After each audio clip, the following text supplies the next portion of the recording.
Tourism is one of the world's most important economic sectors. It employs 1 in every 10 people on Earth and provides livelihoods to hundreds of millions more. It boosts economies and enables countries to thrive.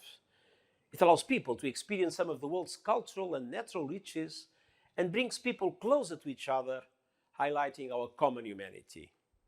Indeed, one might say that tourism is itself one of the wonders of the world. That is why it has been so painful to see how tourism has been devastated by the COVID-19 pandemic.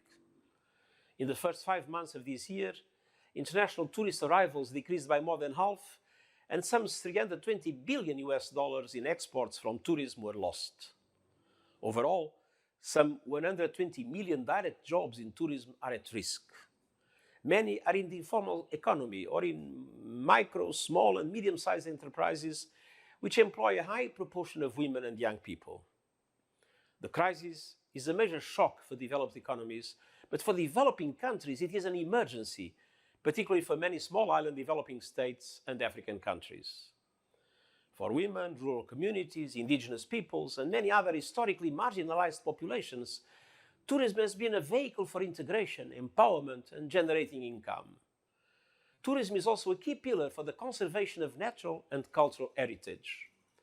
The fall in revenues has led to increased poaching and habitat destruction in and around protected areas, and the closure of many World Heritage sites has deprived communities of vital livelihoods. It is imperative that we rebuild the tourism sector, but it must be in a way that is safe, equitable, and climate-friendly. Transport-related greenhouse gas emissions could rebound sharply if recovery is not aligned with climate goals. Supporting the millions of livelihoods that depend on tourism means building a sustainable and responsible travel experience that is safe for host communities, workers, and travelers. To aid recovery, I have identified 5 priority areas. First, mitigate the socio-economic impacts of the crisis.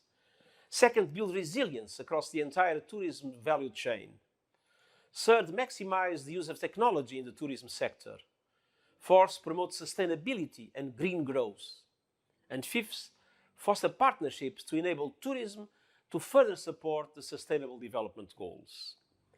Let us ensure that tourism regains its position as a provider of decent jobs, stable incomes, and the protection of our cultural and natural heritage. Thank you.